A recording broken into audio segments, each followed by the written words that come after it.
What's up, family? So, welcome back to the channel, and I appreciate you guys for tuning in. So, today we're reacting to something that honestly caught me off guard. So, we got Bill Maher calling out Al Gore live on air. Yeah, Bill Maher. And honestly, it's about time somebody on that side start using a little bit of common sense. For now, those who didn't see it, Al Gore was trying to link Trump and by extension anyone who support Trump's to Nazis. So let's check out the clip, family. With no further ado, let's go. We generally have the same view of the Trump administration. Yeah. You were in the news this week for invoking Nazis. Well, I didn't do what J.D. Vance did and call Trump America's Hitler when he did that a few years ago.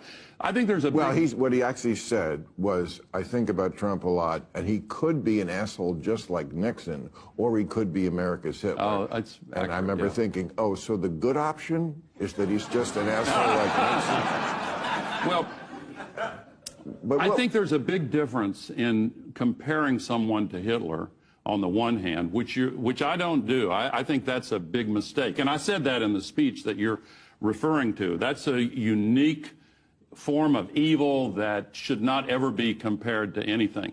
But we are not living up to our responsibility to our Constitution if we don't remain alert to warning signs that we know from history, not only from the Third Reich, but from a whole series of strongman dictators. When they start trying to tell people what to think, when they start trying to expand their power so that they push the Congress around, push the judiciary around, and try to consolidate dictatorship, the first steps on that road are ones that we should see as warning signs. I know. I just think that when you use the word, I couldn't agree more, but I just think, Nazi is a hard word to use with nuance. Yeah. so when you bring that word out, I feel like they're the goat of evil. And so it just conflates. I agree with that. I agree with that. But if you look at what I actually said in that speech, there was a group of German philosophers that went back after the war and conducted a kind of moral autopsy. And they said, one of them said that the first step on the descent into hell in that case was, and I quote, the conversion of all questions of truth into questions of power. They attacked the distinction between true and false. And when I see and hear over and over again the assertion of complete inaccuracies that Ukraine is responsible for starting the war with Russia, there's so many of them, and they keep asserting these things, expecting us to believe that the climate crisis is a hoax invented by the Chinese, that windmills cause cancer, that coal is clean, and they try to assert with the force of power their own special version of alternative facts. Yeah, but I guarantee that the side of the country that voted for Trump, they hear Nazi and they just go, oh, you're calling us Nazis? First of all, it's a bit of a false premise, as bad as they are. And also, it just says to them, well, you just hate us. Oh, man. So, Bill Maher, to his credit, who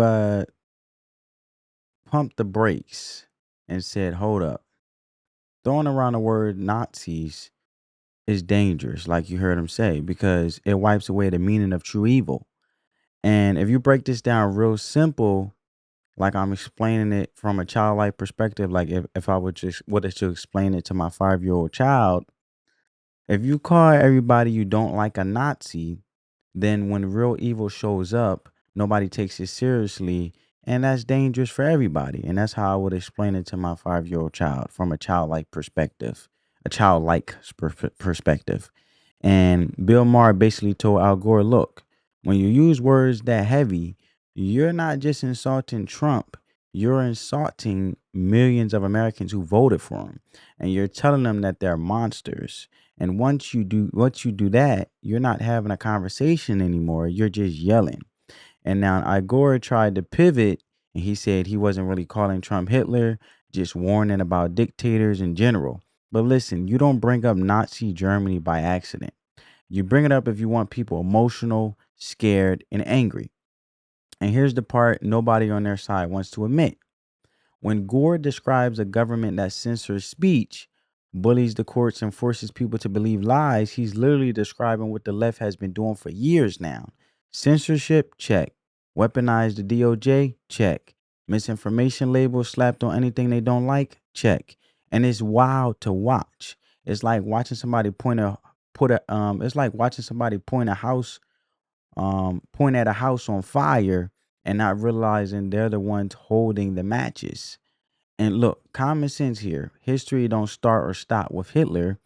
You had Stalin, you had Mayo, you tens of millions killed under communist regimes, starved, imprisoned. But you'll notice they'll never bring up those names because it hits a little too close to home ideology from a ideological or ideology. How can I put it? Ideologically standpoint or ideological standpoint. At the end of the day, here's the simple truth, is what I'm trying to get to, family. When you demonize your fellow Americans, you lose them. You push people away. You make real conversation impossible. And Bill Maher, a guy I don't often agree with, actually got it right here. Words matter. History matters. Truth matters. And Al Gore, he showed exactly why common sense conservatives need to keep speaking up, not with rage, not with hate, but with steady, clear truth that even a child could understand. Treat people fairly, tell the truth, debate ideas, and substantiate your argument, but don't slander your neighbors. And if you're still here watching this video this far in the video, I appreciate it. But do me a favor, like the video, drop a comment, subscribe if you haven't already, and let me know what you think. Is the left losing the ability to debate ideas without name calling?